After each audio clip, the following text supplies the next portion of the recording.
Bienvenue dans mon podcast Les Intuitifs Assumés, l'endroit parfait pour prendre confiance en ton grand potentiel, parce qu'ici, tu n'es plus seul.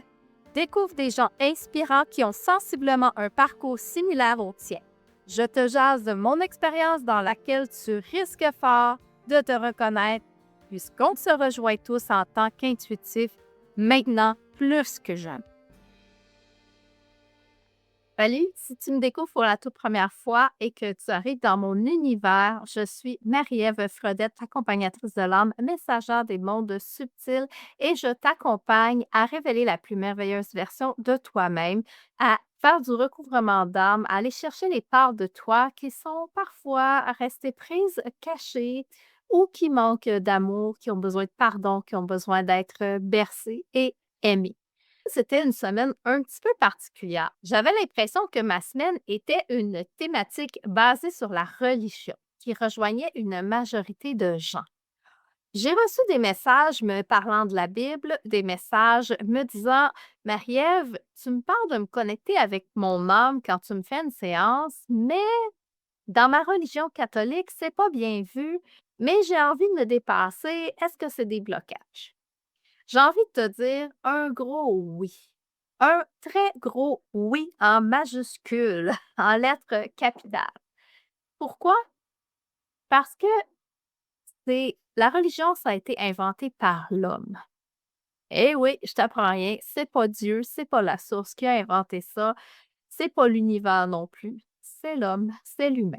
C'est possible qu'à la base, il y ait eu des intentions qui aient été pures d'amour et de bienveillance. Mais c'est aussi possible qu'au fil du temps, la Bible, ces enseignements-là, la religion, peu importe laquelle, c'est possible que ça ait été falsifié pour nous garder petits, nous garder infiniment petits et avoir, on pourrait dire, un aquarium de poissons bêta. On sait, hein, ça ne prend pas un très gros aquarium. Le poisson bêta va vivre quand même entre son petit carré et il va être heureux. À un moment donné, il va s'éteindre sans avoir vraiment rien fait de sa vie. La vie, c'est un peu la même chose que le petit poisson bêta.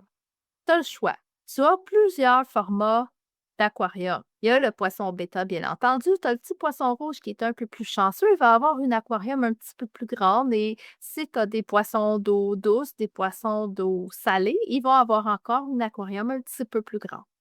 Mais tout le monde connaît l'analogie du poisson rouge qui a son petit aquarium et qui voit tout l'extérieur. Il ne peut pas sortir parce qu'il se dit: «Ben, je suis un poisson». La même chose que si on faisait monter ce même petit poisson rouge-là sur un arbre, il ne pourrait pas y arriver parce qu'il n'y a pas les talents pour ça. Par contre, c'est pas parce qu'il y a ces murs-là qu'il n'y a pas plus grand et qu'il n'y a pas autre chose. Mais il est là à regarder l'inconnu et à se dire: «Je peux pas y aller. J'ai des limitations et je vais rester dans ces limitations-là». C'est quand même assez particulier parce que dans nos vies, on a des centaines de limitations. On en a des croyances, des enseignements qui nous ont été programmés fermement.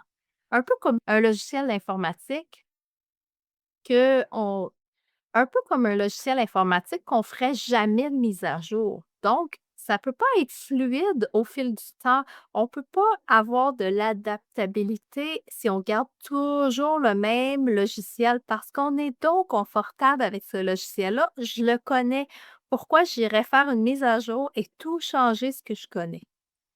Et pourtant, on est dans une ère où l'inconnu prend toute la place. On est appelé à se dépasser à tous les niveaux, que ce soit au niveau énergétique, que ce soit au niveau physique, que ce soit au niveau sociétal, au niveau du collectif, on doit se dépasser, ne serait-ce que pour soi-même, pour être heureux et arriver à s'élever. On parle d'ascension, l'ascension de la Terre, on parle de toutes ces belles choses-là, d'aller en 3D, 4D, 5D, et là, de briser les rouages de la matrice. Mais si on reste dans notre petit aquarium confortable, dans notre zone de confort, et qu'on n'en sort jamais, ben on ne peut pas évoluer. On pense qu'on évolue, mais on peut pas parce qu'on est pris dans ce plafond de verre-là qui nous empêche d'aller au-delà de. Ça peut être très insécurisant si on ne sait pas ce qu'il y a de l'autre côté, si on ne sait pas qu'est-ce qui se trouve de l'autre côté du mur, de la porte, de la paroi, de l'église, de l'autre côté de l'éducation, de l'autre côté du système scolaire, du système de la santé. Si on ne va pas au-delà de ça et qu'on continue de se croire petit, alors c'est impossible de manifester l'abondance et l'infini de tous les plans, de toutes les dimensions. Où je veux en venir, c'est super simple. Toute notre vie, depuis des décennies, plusieurs générations même, se sont fait dire, quand ils allaient à l'église ou n'importe où ailleurs: «Je ne suis pas digne de te recevoir. Je ne suis pas digne de te recevoir». Imagines-tu la puissance d'ancrage, de programmation qui a servi à nous garder éteints et petits, très petits, parce qu'on n'est pas digne. Pour moi, c'est assez extraordinaire de voir les gens qui sont encore pris là. Et je dis pas que j'ai pas de blocage, j'en ai des nombreux et je suis en train de les transmuter tout comme toi. Simplement, pour te parler de l'expérience, je dois le vivre et souvent je le vis en accéléré. Mais quand même, c'est impressionnant de voir tous ces blocages-là, toutes ces croyances-là limitantes qu'on nous a imposées à travers le temps. Que ce soit par nos parents, que ce soit par l'éducation, la religion, l'Église, n'importe où, que ce soit le collectif, le sociétal. Il y a énormément de croyances qui nous sont inculquées depuis qu'on est très, très petit. Quand on est tout petit, on arrive et on a tous nos dons, tout notre potentiel activé et ça va jusqu'à l'âge de 2, 3 ans à peu près. Je pourrais dire que nos parents s'en rendent pas trop compte. On est des enfants, on est cute et à un moment donné, bon, là, ça va faire nos affaires, on s'invente des choses, on parle à n'importe qui, on parle dans le vide, on parle à des amis imaginaires et les gens ne croient pas en ça. Est-ce que c'est parce qu'ils ne croient pas en ça ou est-ce que c'est parce qu'ils ont été tellement amoindris et tellement menacés de punition que s'ils parlaient de ces choses-là, s'ils parlaient de leurs dons, de leurs talents, de leur intuition, des êtres de lumière, des êtres qui sont là, les défunts, ils ont été tellement menacés que ça empêche d'être, ça empêche d'exister pleinement. Tu es d'accord avec moi? Alors, si on laisse, ne serait-ce on va parler de religion. Pour le plaisir d'en parler, c'est pas parce que j'ai un parti pris ou quoi que ce soit, mais n'étant pas pratiquante d'aucune religion, et n'allant pas à l'église, n'ayant pas lu la Bible, je me dis à l'intérieur de moi, peut-être qu'il y a des bons fondements, mais peut-être qu'il y a aussi des bouts où on pourrait aller plus loin encore. Et moi, je me suis surprise à l'âge de 4 ans à avoir un débat avec mes parents qui me disaient: «Ben Marie-Ève, tu sais, on parlait d'adoption, puis moi j'ai dit: "Ah, vous m'avez adoptée, vous êtes pas mes vrais parents"». Et là, ma mère de me dire: «Ah ouais, c'est qui tes vrais parents alors?» Et moi, qui n'ai jamais été à l'église, je leur dis: «Ben c'est Dieu, bon, je viens de Dieu». À 4 ans, j'avais déjà cette conscience-là.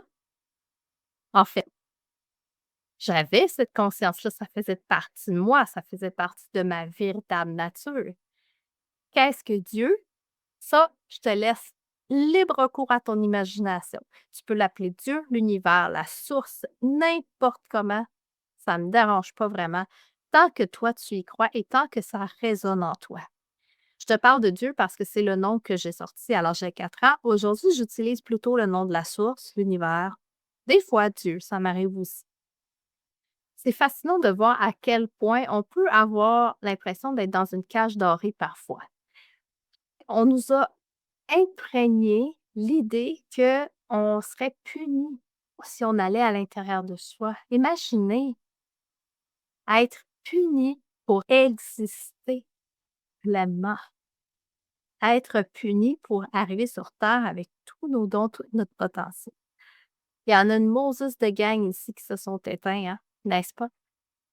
Moi, la première, j'ai dû m'éteindre à de nombreuses reprises. J'ai dû me taire pour pas être, mise sur la place publique si on veut, mais cette fois-ci, dans cette vie-ci, c'était plus doux que dans les vies antérieures où on a été, brûlés, toutes sortes d'affaires. Donc imagine si on nous met si petits, tout ce qu'on peut nous empêcher de vivre, même une profonde connexion. Là où je veux en venir, c'est que cette semaine, lorsque la dame m'a dit: «Mais si tu te connectes à mon âme, c'est pas peu rien et c'est pas bien vu dans ma religion».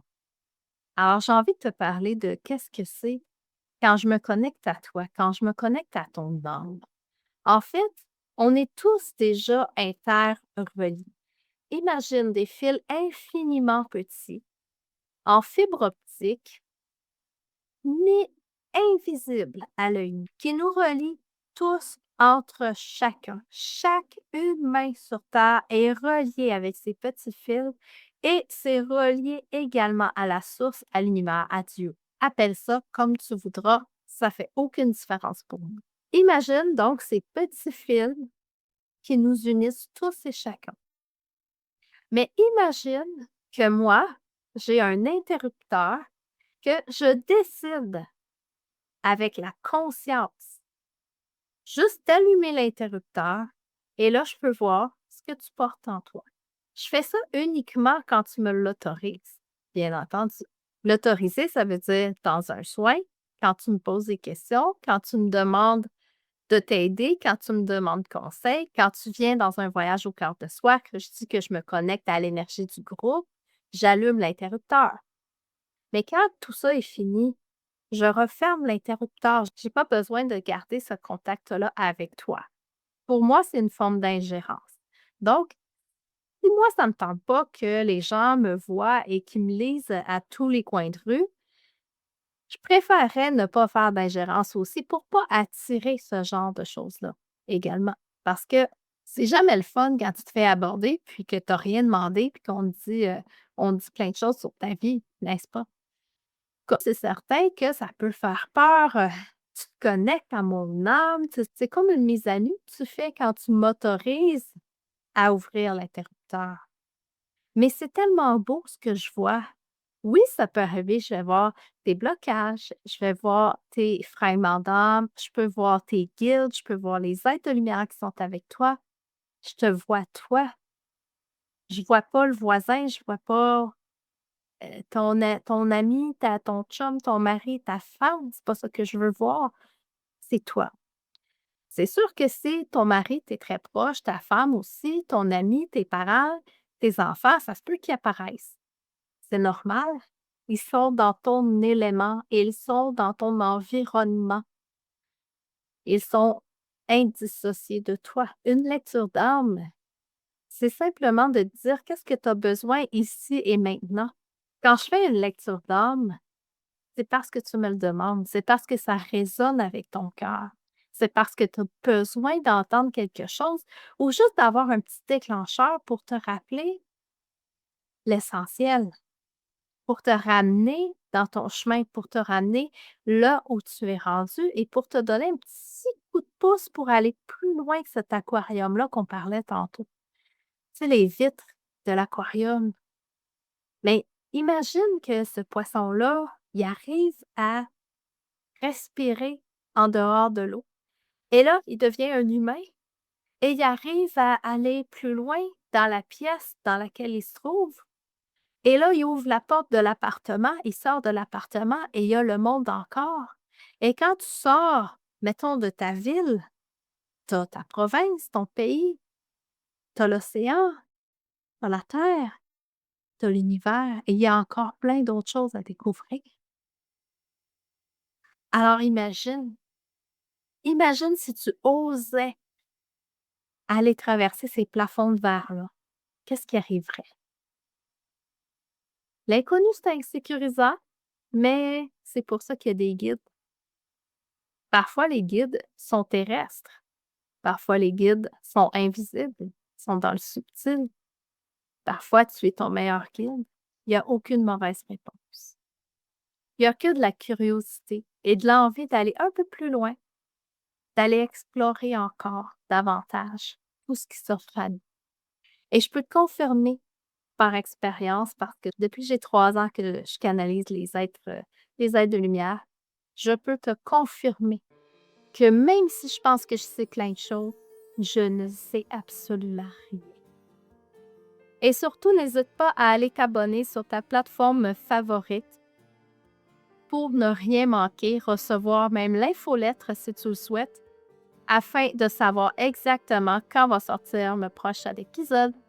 Sur ce, je te souhaite une super belle semaine et je te dis à la prochaine. À bientôt!